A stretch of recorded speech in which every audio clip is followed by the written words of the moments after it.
नमस्कार, मैं जीतेन नायकवाल जनसंपर्क टुडे में आपका स्वागत है। आइए देखते हैं दिन भर की खास खबरें।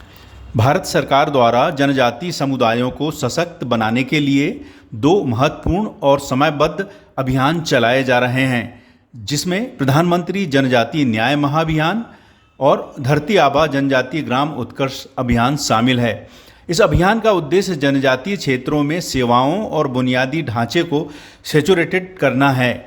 इस संबंध में जनजातीय कार्य मंत्रालय द्वारा 15 जून से 30 जून तक धरती आबा अभियान जागरूकता और लाभ संतृप्ति शिविर नामक अभियान शुरू करने की योजना बनाई गई है। अभियान के तहत चिन्हित जनजातीय क्षेत्रों में शिविर लगाए जाएंगे और जनजातीय समुदाय के सभी पात्र व्यक्तियों को योजनाओं से लाभान्वित किया जाएगा। कलेक्टर श्री बालागुरु के ने सभी संबंधित अधिकारियों को भारत सरकार के जनजातीय कार्य मंत्रालय द्वारा जारी दिशा निर्देशों के अनुसार 15 जून से 30 जून 2025 तक जिले में इस अभियान को संचालित करने के निर्देश दिए हैं।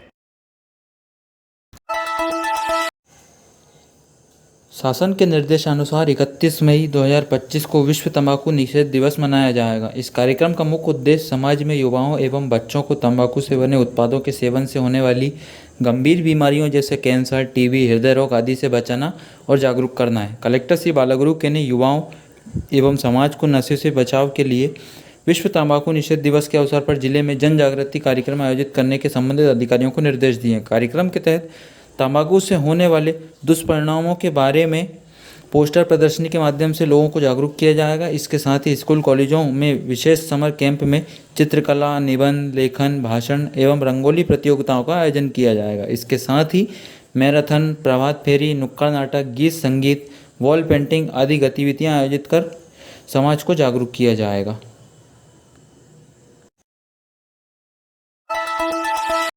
मंत्री परिषद की बैठक में वित्तीय अधिकार पुस्तिका में संशोधन करने का निर्णय लिया गया है। अब शासकीय सेवकों को इलाज के लिए 80% मेडिकल एडवांस देने का अधिकार विभाग को होगा। अब स्वास्थ्य एवं चिकित्सा विभाग की अनुमति या परामर्श की आवश्यकता नहीं होगी। मुख्यमंत्री डॉक्टर मोहन यादव ने आज भोपाल के महिला पॉलिटेक्निक कॉलेज में छात्राओं से संवाद करते हुए कहा कि राष्ट्र से बढ़कर कुछ नहीं है, राष्ट्र का हित सर्वोपरि है। भारत देश में महिलाएं तब भी सशक्त थीं जब उन्हें कम अधिकार थे और आज भी उतनी ही सशक्त हैं जब उन्हें सर्वाधिकार प्राप्त हैं। महारानी दुर्गावती और देवी अहिल्याबाई ने अपने साहस, शौर्य, पराक्रम और कौशल से न केवल शासन किया बल्कि प्रशासन व्यवस्था को सुदृढ़ बनाने में एक आदर्श प्रस्तुत किया है। यही वजह है कि आज हम उन्हें उनके पराक्रम के लिए जानते हैं। और अहिल्या महारानी जब शासन चला रही है, एक बहन बेटी मध्य प्रदेश की क्या सरकार चलाती है, ये उदाहरण हमारा उस समय भी आता है जब अहिल्या महारानी ने शासन चलाते हुए अपनी बेटियों की तरफ, बहनों की तरफ, महिलाओं की तरफ देखा कि महिलाओं में आर्थिक हाथ में कुछ है नहीं, गरीबी भयंकर है, कुछ काम धंधा कराना चाहिए। तो अहिल्या महारानी ने महेश्वर से राज्य चलाते हुए दक्षिण भारत, कहाँ हैदराबाद, बेंगलोर, रामेश्वरम, वहां से कारीगर बुला करके अपने मालवा और निमाड़ की बेटियों के लिए साड़ी बनाने का काम, सिखाने का काम बुनकर के माध्यम से कराया। जोरदार अभिनंदन करो। तो माहेश्वरी साड़ियां आई अपने बीच में, माहेश्वरी साड़ी के कारखाने खड़े करवाए, क्योंकि बहन बेटी के हाथ में पैसा लाने के लिए उनको रोजगार दिलाना चाहिए, स्वरोजगार दिलाना चाहिए।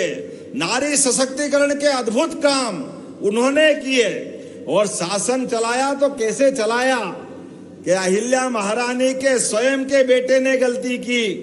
एक ही बेटा था, लेकिन गलती की तो उस बेटे के लिए कहा कि मैं शासन की सर्वोच्च कुर्सी पे बैठी हूं, इसमें सभी बेटे बेटी मेरे बराबर है, मैं किसी में भेदभाव नहीं करूंगी। और उनके बेटे ने अपराध किया, अपने सगे एक बेटे को हाथी के पैरों तले दबवा करके न्याय का नया सिद्धांत बनाया। यह अहिल्या महारानी का अपना निर्णय है। मध्य प्रदेश की बेटी रानी दुर्गावती गोंडवाना की रानी अकबर की सेना से जिसने युद्ध में दो दो हाथ किए और 1 2 नहीं 52 युद्ध जीते, जोरदार अभिनंदन करो गोंडवाना की महारानी रानी दुर्गावती के लिए। और आखिरी युद्ध भी कोई कारण से नहीं जीत पा रही तो कहा कि मैं बहादुर पैदा हुई हूं, बहादुरी से 51 युद्ध जीते हैं, तो इस युद्ध में भी अगर कोई कारण से युद्ध नहीं जीत पा रही तो मैं गुलामी पसंद नहीं करूंगी। अपने हाथ में सैनिक से खंजर लेकर अपना बलिदान करके हमको गौरवान्वित किया। यह है मध्य प्रदेश और यह बहनों का इतिहास। एक और रानी, रानी झांसी, खूब लड़ी मर्दानी, वो तो झांसी वाली रानी थी। बुंदेले हर बोलो के मूल, हमने सुनी कहानी थी। फिर मिलते हैं दिन भर की खास खबरों के साथ, तब तक के लिए नमस्कार।